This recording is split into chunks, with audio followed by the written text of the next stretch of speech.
Selamat datang kembali di Nawa Bicara. Ngopi sore bareng Trapsila, sing selo merapat.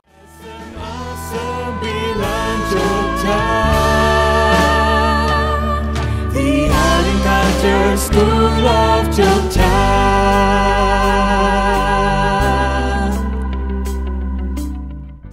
Nah, di episode yang kedua ini masih bersama dengan narasumber hebat kita, yaitu beliau Ibu Dari yang masih akan bersama-sama membahas tentang busana tradisional gagrag Ngayogyakarta. Ternyata tadi ketika di luar video ini ya, saya belajar memiru ternyata biru. ada satu nama pengasih yang mungkin sobat konco kental semuanya belum mengetahui apa sih itu pengasih, Ibu. Oh ya, pengasih itu merupakan bagian dari kain yang telah diwiru yang dipakai oleh kakung.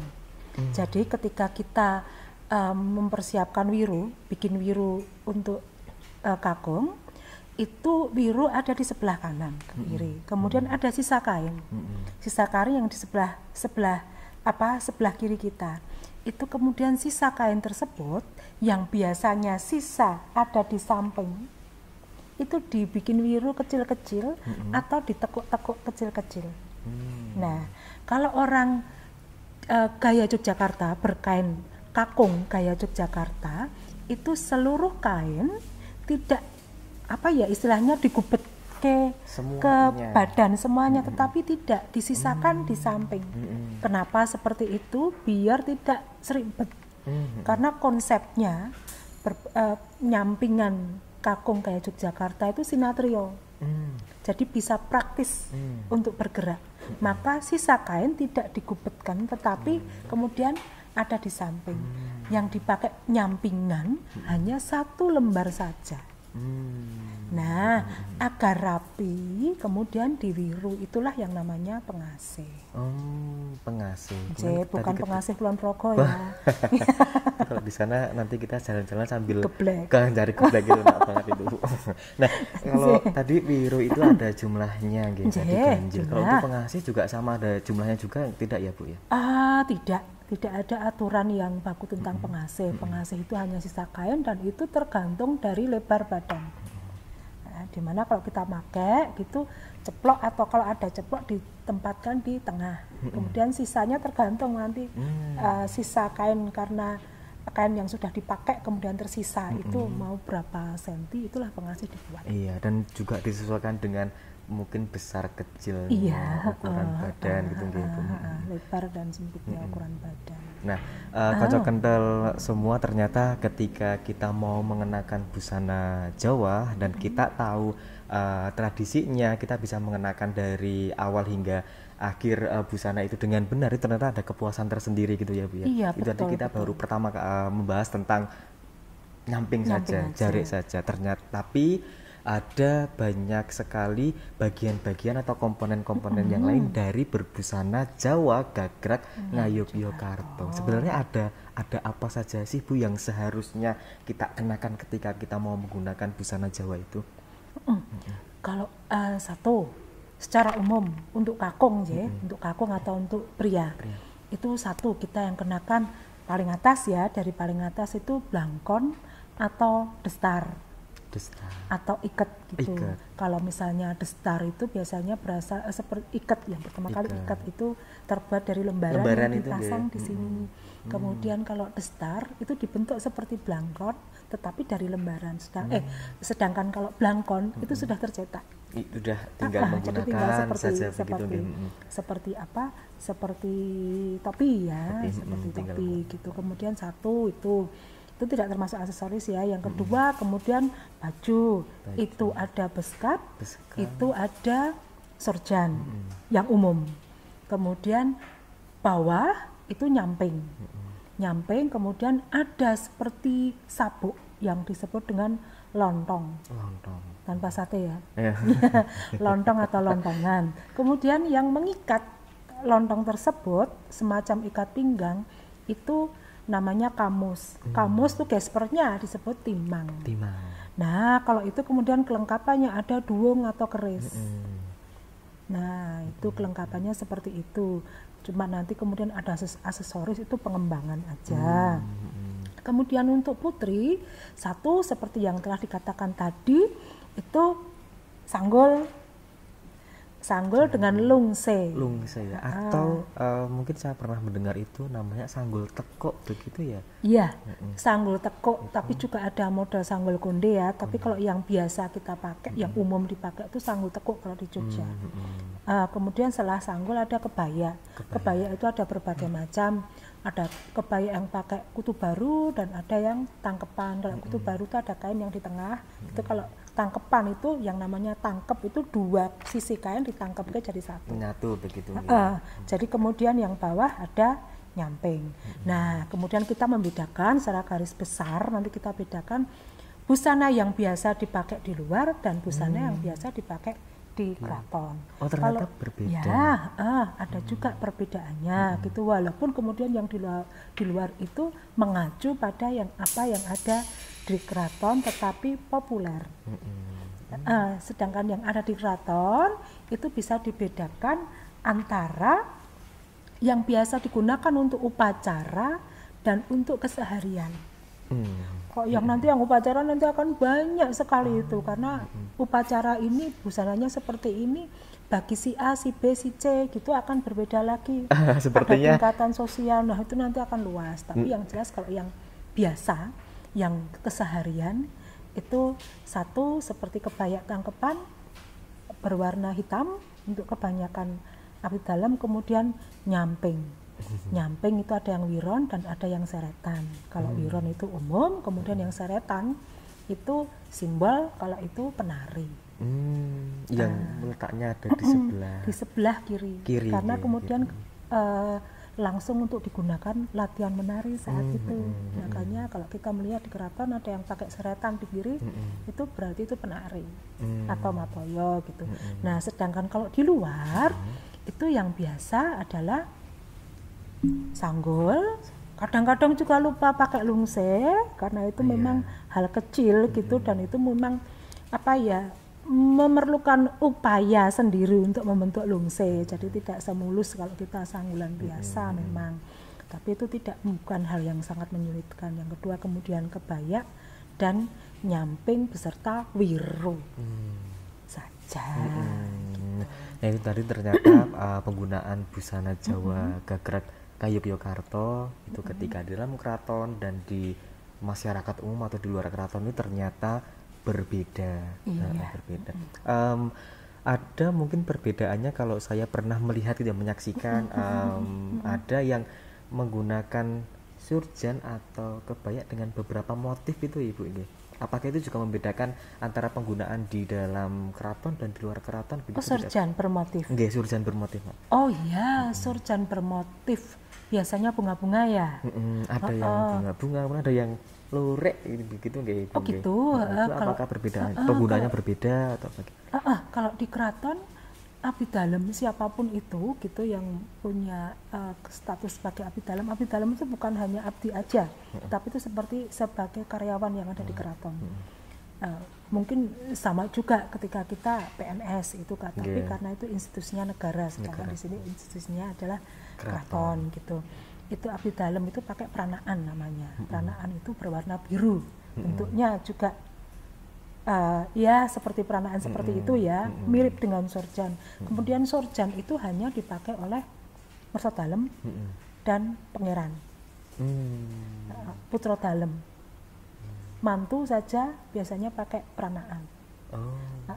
Kemudian hanya mersa dalem dan pangeran. Sedangkan kalau di luar, karena yang biasa ditangkap oleh masyarakat adalah busana-busana yang biasa dia lihat. Makanya sangat populer kalau kemudian masyarakat luas memakai surjan. Karena surjan merupakan salah satu ciri jelas gitu yang membedakan dengan saudara kita di Surakarta. Makanya kemudian ini simbolnya surjan saja. Seperti itu. Kemudian ketika di dalam lingkungan keraton itu tadi disebutkan ada beskap, ada surjan. Adakah Ibu busana-busana lain selain surjan, beskap yang tadi sudah disampaikan sebenarnya nggih ketika di beberapa upacara adat atau upacara tradisi itu menggunakan atau mengenakan pakaian-pakaian dengan nama-nama berbeda-beda gitu. Apakah itu juga namanya beskap dan surjan atau ada nama lain? Masih ada banyak ya Mas. Misalnya aja selain beskap pun ada satu beskap dan ada atela. Kemudian ada lagi teni. Teni itu seperti busana pengantin, itu ada teni yang polos, ada teni yang butir. Surjan sendiri ada yang polos, juga ada yang sembagi, yang sekaran gambar bunga gitu. Kemudian ada lagi yang dipakai oleh abdi dalam kaji atau pametaan gitu, seperti bukan sorban ya. Seperti koko, seperti koko itu macam-macam sekali. Yang berwarna putih itu nggih, Bu. Yang putih biasanya dilengkapi dengan udeng warna putih juga, gitu. Banyak Mas. Nanti abdi dalam lagi dibedakan juga, kalau abdi dalam abrit atau abdi dalam, ya namanya abdi dalam abrit. Abrit itu tugasnya untuk mengangkut gitu, atau perlengkapan kalau nggak salah ya. Itu busananya nanti ya warnanya merah, maka disebut dengan abdi dalam abrit. Bentuknya juga berbeda, sangat bervariasi, sehingga kita begitu kita di sana kita bisa dengan cepat untuk menengarai, oh ini siapa gitu. Karena di keraton kan penuh dengan tata susila subosito, dan kita akan, jika kita tidak dengan cepat atau tidak paham menengarai itu siapa, itu kan menjadi ada sanksi sosial ya. Sekali lagi tidak ada piranti untuk punishment, tapi ada sanksi sosialnya. Nah itu untuk saya juga itu Bu, ketika saya mengenakan busana itu kan, saya di luar keraton juga mungkin akan saya kurangi menggunakan atau beberapa atribut itu atau komponen itu yang sebenarnya itu khasnya Keraton Yogyakarta itu. Sebenarnya ketika mau membedakan, selain dari tadi ada busana peranaan gitu nggih, itu kan digunakan oleh abdi dalam, bisa dilihat dari segi atau sisi nyampingnya tidak sih Bu? Oh ya, kalau biasanya pakai peranaan itu nyampingnya kemudian wiron tapi di engkol namanya. Oh, wiron engkol. Jadi seperti zigzag. Sudah diwiru tapi kemudian dibuat zigzag. Itu biasanya mereka pasangannya seperti itu, kecuali kalau yang memakai itu mantu dalam gitu, menantunya sultan, itu baru tidak pakai engkol. Tapi kalau yang lainnya pakai.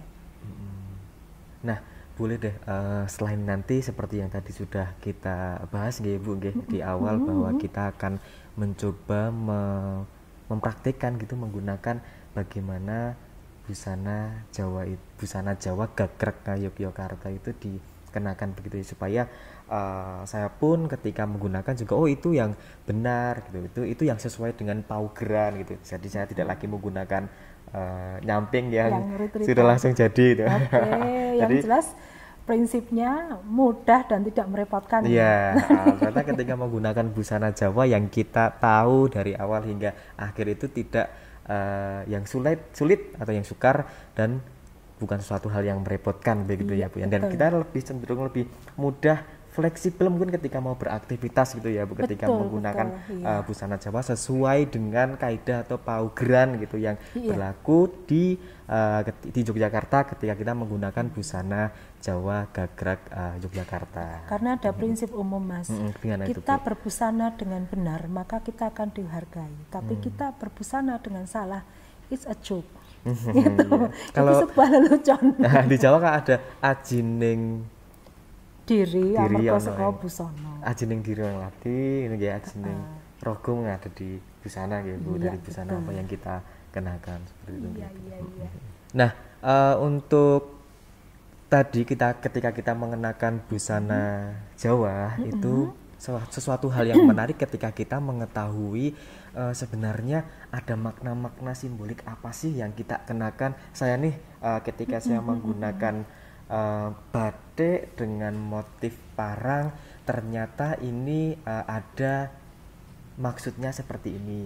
Ketika saya mengenakan Surjan. surjan begitu ternyata juga ada maksudnya seperti ini atau ada makna-makna simbolik itu yang tersimpan di busana.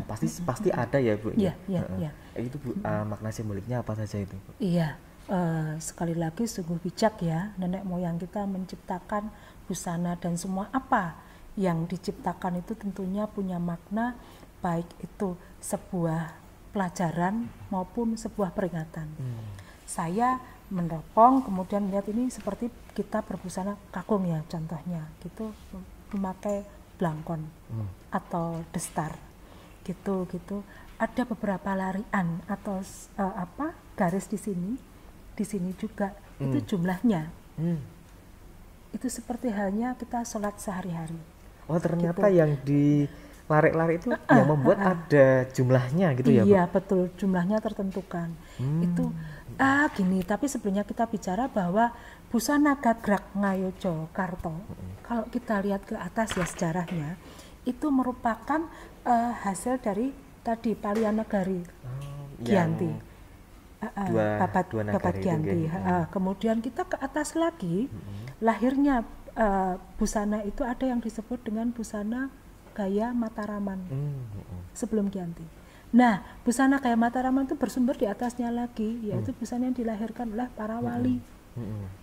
Nah, gitu. Artinya kemudian ketika kita runut ke bawah lagi bahwa kemudian gagrak Mataraman yang dilahirkan oleh para wali itulah kemudian yang menjadi busana gaya Mataraman.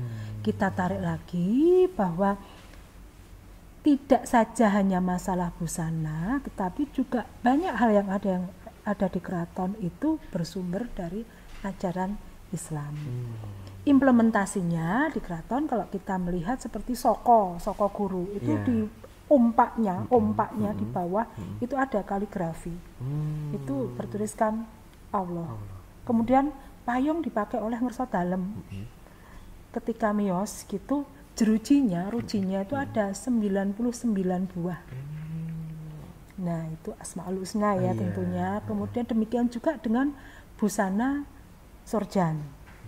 Busana sorjan itu juga disebut dengan busana takwa. Nah, satu tadi masalah blangkon atau destar. Tadi yang kedua sorjan. Sorjan itu kancingnya itu sebenarnya 6. Yang Ada 6 ada di kancing di leher sini nih. itu ada titik kancing, ada 6 titik kancing. Itu melambangkan bahwa merupakan rukun iman. Dan kancing yang ada di dada itu ada 2 buah. Ada 2 buah kancing. Itu artinya 2 kalimah syahadat yang selalu harus kita ucapkan. Kemudian yang di sini ada 5 kancing. Oh, jadi itu rukun Islamnya. Kemudian ada 3 hal kancing yang ada di sini tapi tertutup. Itu ada 3 hal tabu yang mesti ditutup. Apa itu 3 hal yang tabu? Al-wamah mutmainah. Nafsu Nafsu harus kita tutup. Buruk yang ada di diri manusia begitu. Ada di diri manusia. Nah, maka kemudian itu disebut dengan busana takwa. Busana takwa. Implementasinya ketika seseorang memakai busana tersebut, dia berada dalam kondisi bertakwa untuk menjalankan kehidupan di dunia. Nah, seperti itu. Makanya sorjan itu tidak segini panjang lengannya, tapi segini.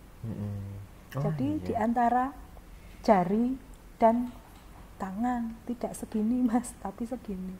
Nutup. Karena sekalian untuk sholat. Itulah kemudian kenapa disebut dengan busana takwa. Gitu. Kemudian kalau untuk yang busana putri, apakah juga ada makna-makna simbolik begitu Ibu? Kalau saya melihat yang jelas itu busana tangkepan ya, ciri khas karena tidak ada busana yang beef gitu, pakai kutu baru itu sepertinya sejauh ini saya melihatnya itu tidak ada gitu, tangkepan. Itu antara iman dan kemauan itu dalam satu pertemuan, makanya disebut dengan tangkep, ditangkep ke, dan tangkepnya itu di dada. Bertemunya antara iman dan kemauan. Dan ternyata berarti ketika kita mengenakan busana Jawa pun em, juga kita selalu diingatkan gitu Iya. untuk menuju ke hal-hal yang baik begitu ya dalam hidup kita Betul. gitu. Jadi kita tidak sembarang memakai dan itu hanya karena unsur, ya penting unsur estetis itu penting, iya. tapi lebih penting lagi bahwa itu ada unsur falsafahnya. Iya, kita jadi semakin bangga gitu ketika kita mengenakan busana yang sesuai dengan pakemnya begitu Oh ya. iya, Bu. kemudian wiru. Oh, wiru. Seperti tadi ya saya katakan bahwa wiru itu kalau kita seretan atau sisa kain itu kita tengahkan, kita pertunjukkan. Itu artinya sebagai priyayi ngayojo kita nengahke opo sing ono neng pinggir. Oh. Itu kan sisa-sisa. Iya. Sisa. Apa yang tersingkir, apa yang tersisakan itu di tengah kita hargai. Iya, dihargai. Nah, Jangan sampai seperti itu. yang tersingkir sudah tersingkir begitu semakin termarginalkan, ditutup atau enggak raketak, ya. diperlihatkan begitu. Itu makanya dijiwai bahwa sebagai seorang prayu ngayojo dia nengahke opo sing ana neng pinggir. Oh iya, benar itu. Jadi saya semakin membayangkan ketika suatu saat nanti besok Kamis palingan saya menggunakan busana Jawa, saya coba menggunakan busana yang benar akan jadi semakin Satrio bangga Ngayojo, saya gitu dengan menggunakan busana Jawa Gagrak Yogyakarta yang sesuai dengan pakainya. Tapi begini Bu, sekarang itu pernah ya viral di media sosial itu di Instagram, saya pernah melihat beberapa kali foto atau postingan yang viral pada waktu itu. Dia mengenakan busana Jawa tapi tidak sesuai dengan pakem. Itu menurut pandangan Ibu bagaimana itu, Bu? Iya, gini kita memang enggak cuma masalah tradisi aja yang kemudian mengalami dinamisasi ya. Harus sekali lagi arus informasi semakin meluas. Orang juga punya kebebasan untuk berkeinginan gitu. Dan itu mungkin dilindungi oleh banyak hal. Itu atas nama hak asasi atau apa gitu, kalau kita terlalu membelenggu gitu kan jadinya juga komen yang kurang bagus gitu. Nah cuman satu hal, banyak sekarang orang mengatakan aku cinta kebaya, aku cinta busana gini. Bolehlah itu membuat sebuah inovasi, tapi sebaiknya hal-hal yang kemudian itu menjadi fundamental itu juga diterapkan agar itu menjadi simbol-simbol utama dari busana tradisi. Satu, yang kedua, jangan diperkebalikkan. Misalnya aja, yang namanya juga modifikasi, kemudian pakai sanggul yang dibalik. Katanya mencintai, tetapi itu bisa menjadi menyinggung gitu. Kalau misalnya teman-teman kami mengatakan lihat yang seperti itu, bilangnya gini, rasanya pengen jambak. Jadi kalau tentang menjabat nanti saya juga ikut boleh Bu. Gitu daftar ya Mas. Ternyata salah satu yang bisa mendukung gitu Bu, mendukung dengan apa yang kita tadi bicarakan atau kita diskusikan terkait menggunakan busana Jawa sesuai dengan pakem Gagrak Ngayogyakarta. Itu bisa dimulai dari satu kebijakan-kebijakan dari pemerintah. Bagus sekali pemerintah daerah mencanangkan ada Kamis Pahing itu sangat bagus gitu, sangat bagus. Itu. Nah, kemudian turun lagi melalui lembaga-lembaga pendidikan gitu. Kalau menurut Ibu lembaga pendidikan itu seharusnya bagaimana karena yang langsung berkaitan dengan yang mengenakan siswa itu kan langsung menggunakan atau mengenakan busana Jawa Gagrak Ngayogyakarta itu sebaiknya lembaga sekolah itu bagaimana sih Bu? Ya satu, yang sebuah ketentuan berbusana tradisional itu sangat bagus, tetapi alangkah indahnya jika itu juga diberi pengertian atau waskat ya memakai busana yang baik dan benar. Nggak cuma berbahasa Indonesia saja ya, tetapi berbusana juga yang baik dan benar. Satu. Yang kedua tentunya ada sistem yang kita bentuk kemudian untuk itu. Jadi tidak cuma nyuruh tapi juga kita memberikan contoh. Yang kedua untuk lembaga pendidikan. Bahwa sebuah lembaga pendidikan adalah yang mendidik ya gimana pun juga ya. Setidaknya gitu itu menjadi proyek percontohannya juga gitu. Nah, kemudian katanya kalau udah katanya ini ada guru sesuatu kencing hal berdiri murid kencing berlari kan? Ya, maka alangkah bagusnya jika semua orang gini, saya berpikir bahwa seorang guru itu setengah dewa gitu kalau saya bilang ke anak saya, bahwa mungkin guru akan lebih dipercaya oleh muridnya daripada murid percaya kepada orang tuanya, karena seperti itu. Nah, itulah tugas yang mulia. Bagaimana sih kemudian para pendidik dan pembina itu memberikan contoh yang bagus. Sekali lagi saya sangat mengandalkan sistem yang ada. Kalau itu misalnya menyuruh, tentunya ada sistem yang menjaga juga.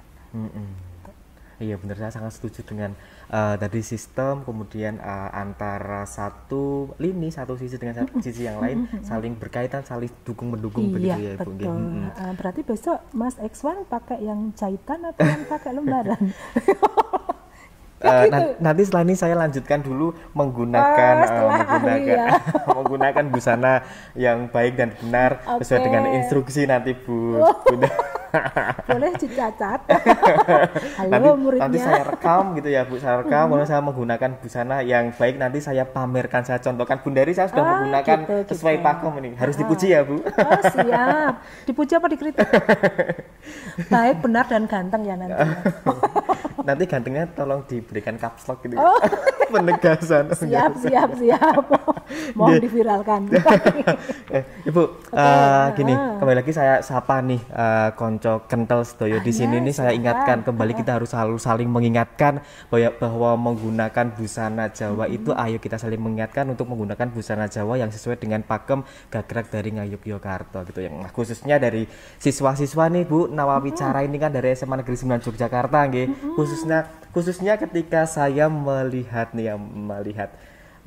saya menyebutkan ini enggak cuman dari siswa saja, tapi juga ada dari beberapa kami gitu yang ketika menggunakan saya menggunakan langsung jadi gitu nggih. Itu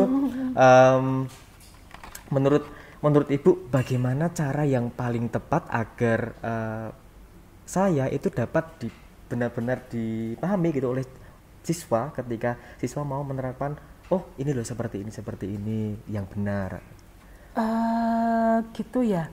Satu, kita sekali lagi kita juga harus menjadi contoh menggunakan yang benar dulu. Yang kedua,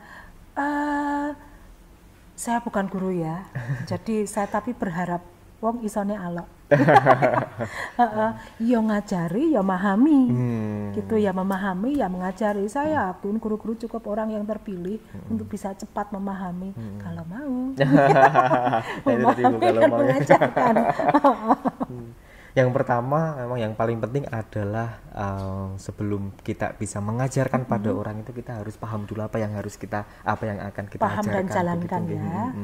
Gitu. Nah, kita masuk lagi nih Bu, di Nawawicara ini merupakan salah satu program atau podcastnya SMA Negeri 9 Yogyakarta, yang dimana SMA Negeri 9 Yogyakarta itu sekolah berbasis budaya. Nah, sekolah berbasis budaya, ada kata-kata budaya itu sebaiknya kan menjadi contoh gitu ya untuk atau pionir-pionir berbudaya, siswa yang berbudaya daripada sekolah-sekolah yang lain begitu Ibu. Selain dari bagaimana cara menyampaikan sesuai dengan etika atau unggah-ungguh, juga dengan busana Jawa yang sesuai dengan kaidahnya begitu Ibu. Nah, setelah ini, karena yang akan menyaksikan kita di podcast ini adalah banyak dari konco kental begitu ya Bu, pasti kepingin melihat atau menyaksikan bagaimana cara mempraktekkan atau mengenakan busana Jawa yang benar. Yang benar, mudah dan tidak menyulitkan ya. Yang benar, mudah dan tidak mengganggu atau menyulitkan gitu ya. Iya, betul. Itu nanti akan kita praktekkan bersama-sama gitu. Cuma saya ingatkan gini, bagi orang Jawa, mungkin orang kebanyakan Jawa gitu, lebih indah, lebih bagus jika kemudian memakai nyamping yang utama beserta ubor rampenya daripada hanya memakai sorjan saja tapi bawahnya celana. Jadi lebih bagus jika bawah pakai nyamping, kemudian atasnya bisa pakai seragam, bisa pakai kaos, bisa pakai apa, daripada yang atasnya itu surjan, bawahnya celana. Waduh, saya tertohok itu, Bu. Saya pernah mengenakan itu, gitu. waduh tersindir. Ayo mungkin cocok kental semuanya juga pernah gitu. pernah seperti itu mungkin. Lelucon, banyak lelucon mengatakan, wah aku kurang gawa pecet. Paham ya? Kurang gawa pecet. Karena biasanya kusir kuda tuh butuh kalau lu kekuasaan bebas. Untuk nganu, tapi menunjukkan simbol bahwa dia Jogja. Makanya pakai sorjan. Di bawahnya gitu Ya itu mungkin bukan meng-underestimatekan mereka, bukan, tapi kurang kelengkapan itu kan mengacu kepada kebiasaan dari beberapa orang seperti itu gitu. Tapi alangkah indahnya jika simbol itu, karena yang utama dari orang Jogja adalah nyamping ya, walaupun yang lainnya juga penting gitu. Tapi alangkah indahnya jika daripada sorjan dan celana lebih baik nyamping dan ubor rambingnya. Nah iya benar, lengkap begitu Ibu. Iya. Baik Ibu, setelah ini kita disaksikan oleh konco kental yang terdiri dari banyak Ibu kalangan siswa, kemudian dari yang usianya juga sepuh begitu Ibu. Ibu boleh memberikan pesan gitu kepada konco kental semuanya terkait dengan busana Jawa tadi. Monggo Ibu. Oh iya, kita tak kenal maka tak sayang, maka mari kita mengenal. Setelah kita mengenal, mari kita memahami. Satu, yang kedua, memakai busana Jawa Gagrag Ngayogyakarta bukan hal yang menyulitkan atau mengganggu, tetapi mari kita memakai dengan cara yang benar, tapi itu simple dan praktis. Iya benar. Ya, mengenal, memahami, mencintai, mengamalkan ya. Itu suatu tahapan gitu untuk kita, supaya kita semakin bangga, semakin cinta dengan busana Jawa, khususnya Gagrag Ngayogyakarta Hadiningrat gitu. Jadilah piyayi ya. Jadilah sinatrio ya. Sinatrio gitu, ya. Terima kasih Ibu, menarik sekali obrolan kita di podcast kali ini ya Bu, tentang busana Jawa. Tadi sebenarnya ada beberapa yang belum kita bahas Bu, terkait dengan mungkin makna filosofi dari batik. Batik apa yang harus kita kenakan, masih banyak sekali yang akan kita bahas Bu di podcast kali ini ya Bu. Setelah ini masih banyak sekali topik-topik yang bisa kita diskusikan bersama-sama. Baik, demikian terima kasih kami mewakili dari Nawawicara dan SMA Negeri 9 Yogyakarta menyampaikan terima kasih yang sebesar-besarnya kepada Ibu Ndari yang sudah meluangkan waktunya sehingga dapat rawuh dan berbagi ilmu terkait dengan busana Jawa di podcast kali ini. Iya, senang sekali. Semoga ada manfaatnya dan mohon maaf jika ada yang berkenan atau sedikit tersinggung. Saya pikir mari kita cari apa yang terbaik yang bisa kita lakukan. Baik, nanti setelah ini kita akan lanjutkan ke mempraktikkan mengenakan busana Jawa. Baik, mekaten konco kental, terima kasih telah menyaksikan video ini dari awal hingga akhir, dan nantikan Nawawicara di episode berikutnya dengan bintang tamu yang tentunya sangat istimewa. Pokoknya sing selom merapat ya. Salam sehat, salam budaya, lestari budayaku. Matur nuwun. Wassalamualaikum warahmatullahi wabarakatuh.